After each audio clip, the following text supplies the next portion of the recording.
All right, let's dive in. Today we're taking a look at Yamakasi, the French action film from back in 2001. 2001. And we've got a whole bunch of IMDb user reviews to get through. Yeah. And it looks like this one, this film, I mean, it really sparks some strong opinions. Oh, yeah. Definitely. Some people loved it, the action, how different it felt. And then others, they had issues with the plot, the message, even how parkour itself is shown on screen. It's amazing how polarizing it is. You've got these people who are like, wow, the athleticism, and then other people are like, hold on, this is not really what parkour is about at all. So before we get too far, for anyone who hasn't seen it, Yamakasi, it's got this group of young men, and they're using their parkour skills, basically like running, jumping, flipping all over the city to help a boy who needs a heart transplant. But even just explaining that much, we're already hitting on some of the stuff that people had problems with. Totally. And one of the reviewers, Simon Booth, actually pointed to the parkour.com website. Oh, interesting. Which is like the official website. Okay. And if you look into it, like the whole philosophy of parkour, it's about discipline, overcoming obstacles, but also like self-improvement. It's not just about doing these crazy stunts. So is the film is it doing a disservice to the art form then? That's what a lot of the reviewers are debating. Okay. Several of them point out that Yamakasi only really shows a very specific, I guess you could say, commercialized side of it. Yeah. And it's interesting, Simon Booth, the same user, brought up District B13, which came out in 2004 as a better example. Oh. So what if District B13, with its more intricate action sequences, actually kind of owes a debt to Yamakasi for even putting parkour opening the door on the map at all. Yeah. Yamakasi cracked it open but didn't quite step through. Exactly. Even if it wasn't perfect. Yeah. Okay. Interesting. So then that takes us to the plot itself. Yeah.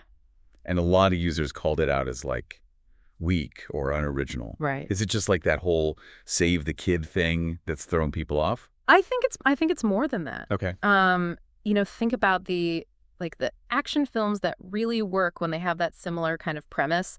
They usually build in these really strong emotional stakes, Right. Or complex villains, or at least some twists and turns. Yeah, some kind of, And Yamakasi just kind of seems to skip over all that and just focus on the spectacle of the stunts. Which, I gotta admit, they are pretty wild. Oh, yeah. But if the audience can't connect with the characters or the story at all, then it is all just kind of empty calories. Right? So user Jawghost 1984 specifically mentioned this. Yeah. How there's no real character development. Exactly. And without that depth, it becomes really hard to see the Yamakasi as anything more than just reckless daredevils. And maybe that's why the moral and social commentary of the film, it kind of rubs some people the wrong way too. Right. Because they're stealing to get this kid his transplant. Yeah. And Kroshi put it really bluntly. He said, if you do bad things, steal, threat people with a gun, you accomplish the job you have to do. Yeah. Are we supposed to cheer for that? Yeah. It's murky. It's definitely murky. It's murky, yeah. But then you have other users, Meneer drawing these parallels to Robin Hood, That's okay, yeah. Stealing from the rich, helping the poor. Sure. But is that really a fair comparison, though? Robin Hood was fighting, an oppressive system. What system are these guys fighting against? Yeah, good point.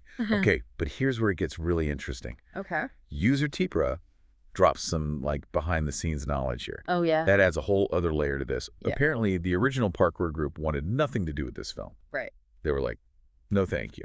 Yeah. Yeah. They had concerns about how their whole discipline would be portrayed, Yeah. So the filmmakers, they found 7 new guys. Oh, wow. Slapped the Yamakasi name on them, and it caused this huge rift in the parkour community. Wow. That's wild. Talk about unintended consequences, right? Yeah. So now we're not just talking about a movie. Now we're talking about real world impact on this whole community and art form. Absolutely. That's heavy. It really makes you think about the responsibility that comes with representing any kind of subculture on screen, Right. Who gets to tell that story? And then how do their choices, even unintentional ones, how do they shape public perception? Yeah, it's a good point. And it's not just parkour that's raising eyebrows. A lot of the reviewers pointed out the way French authorities are portrayed Yeah. in the film, especially the police. Elise, yeah. Bumbling, corrupt, almost comedic, Right. but like maybe not. Right. I mean, that's actually a recurring theme in French cinema. Oh, right. It's kind of a way of like poking at those power structures, highlighting these societal tensions, whether it's accurate or an exaggeration, that's totally up for debate, but it's a point worth thinking about. It makes you wonder, like, if you're a French viewer, Yeah.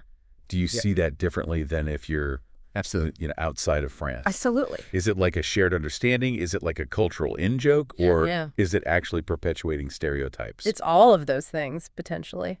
It's fascinating. What's interesting to me is this film came out, over 20 years ago now. Yeah. But these themes, Hmm. ethics, social justice, representation, like we are still Oh. wrestling with those today. Big time. Yeah, it's almost like watching Yamakasi now gives you like these two lenses to view it through. Mm-hmm. Like the lens of 2001 and then like all of the stuff that we're still dealing with today. Absolutely. And knowing that that the original parkour group like distanced themselves from the film, it just adds another whole layer to that, doesn't it? Yeah, totally. It's like it's not just a fictional story anymore. It's like Yeah. this cultural artifact that actually had an impact Exactly. on, a whole community of people. Absolutely.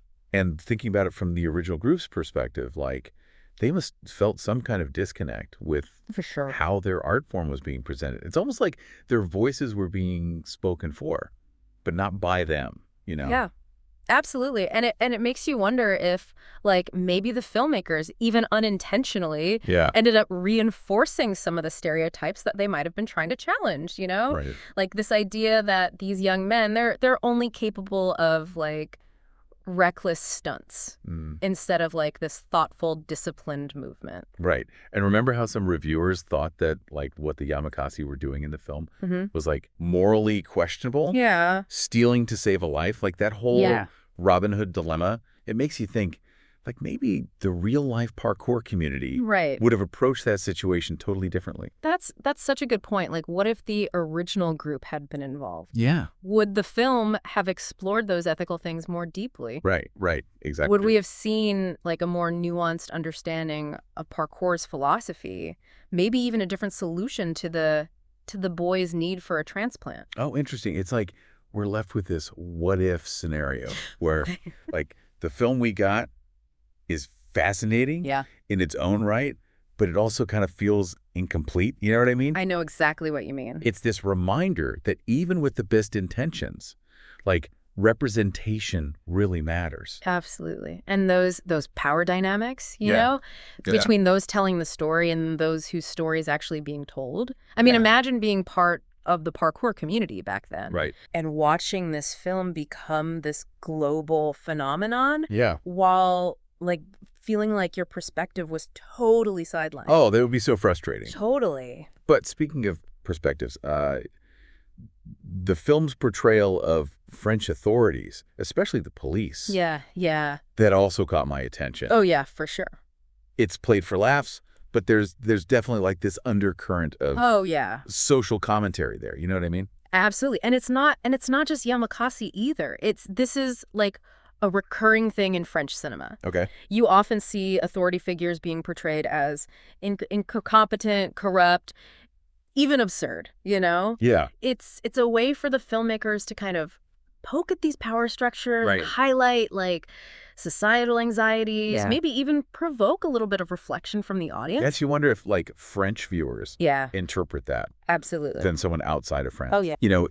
Is it a shared understanding? Is it like a cultural in-joke? Yeah. Or is it actually perpetuating like stereotypes? All of those things, It potentially. absolutely is. It's fascinating. It's not just about whether the portrayal is accurate or not. Right. It's about understanding like the cultural context, Yeah. the history, the underlying message History. that the filmmaker might be trying to convey. It's a good point. It's a reminder to always kind of dig a little deeper. Yeah, okay? to ask those questions. To ask those questions, consider different interpretations, and try and see that bigger picture, which is, Which is kind of the whole point of these deep dives. Exactly. Whether it's a film, a book, a news story, like the more we understand the context and those nuances, Yeah. the more informed our own opinions become. Right. And sometimes that means acknowledging that there might not be one right answer. I love that. It's about embracing the complexity, the gray areas, the what-ifs. The gray areas. And in the case of Yamakasi, it seems like those gray areas are exactly where things get really interesting. Well said. And it makes you wonder, what would a Yamakasi film look like today? Oh, that's interesting. Would it tackle these issues of representation and social commentary Yeah. more head on, Would it be like a more collaborative effort involving the parkour community in the storytelling process? Yeah. Those are great questions to think about. But before we jump in the time machine and start brainstorming sequels, I think it's time to bring it back to our listener and their experience with the film. Okay, so, dear listener, where do you stand on Yamakasi? I mean, we've heard from a lot of different users on IMDb, and there's definitely no simple answer. Yeah. I mean, some people found it, like, exhilarating and just, like, a fun movie. Right. And others felt like it was problematic and that it just missed the mark. Yeah, totally. And that's the beauty of, like, a deep dive. Exactly. It's not about telling you what to think.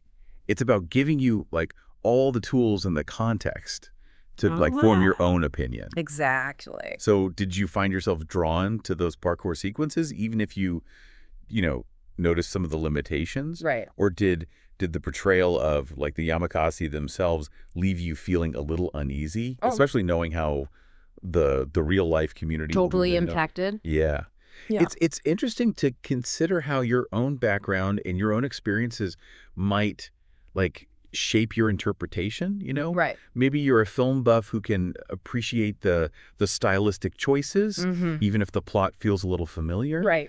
Or perhaps you're someone who's, like, drawn to stories about social justice, and you found yourself, like, questioning the methods. Yeah, their methods. Even with the noble intentions, Right, exactly. And what about that recurring theme that we see in French cinema? The portrayal of those authority figures, especially the police. Did you see that as, like, a satire, as commentary, or something else entirely? It's a good reminder that every film, every story, it's all filtered through that particular cultural lens. And understanding that lens, I mean, it can add so much depth and nuance to your viewing experience. I think, if anything, this deep dive has shown that Yamakasi is more than just, like, a simple action film. Oh, for sure. It's a time capsule of, like, early 2000s anxieties. It's a conversation starter about representation and social responsibility. And it's a window into that world of parkour, even if that window is a little distorted. Yeah, distorted, exactly. It's a reminder that even a film that's over 2 decades old now can still, like, spark relevant discussions today. Right. And that's the power of art, isn't it? Yeah. To make us think, to make us question, to make us see the world from these different perspectives. I love that. So as we wrap up, we encourage you to keep exploring. Yes. If you're curious about the real world of parkour, head over to parkour.com. Yeah. Check out some videos online, maybe even find a local group and give it a try yourself. Yeah. You might be surprised by, like, the discipline, the artistry, and the community you find there. And if you're interested in, like, diving even deeper into the themes that we've talked about today, Right. Representation, ethics, social commentary in film, like, there are countless resources out there. Yeah, so many. Books, articles, documentaries. I mean, the journey of knowledge, it never ends. That's the beauty of a deep dive. It's not just about, like, absorbing the information. It's about sparking that curiosity, inspiring further exploration, and ultimately, empowering you to form your own conclusions. Absolutely. So keep those minds open, keep those questions flowing, and as always, stay tuned for our next adventure in knowledge exploration. Cheers to that.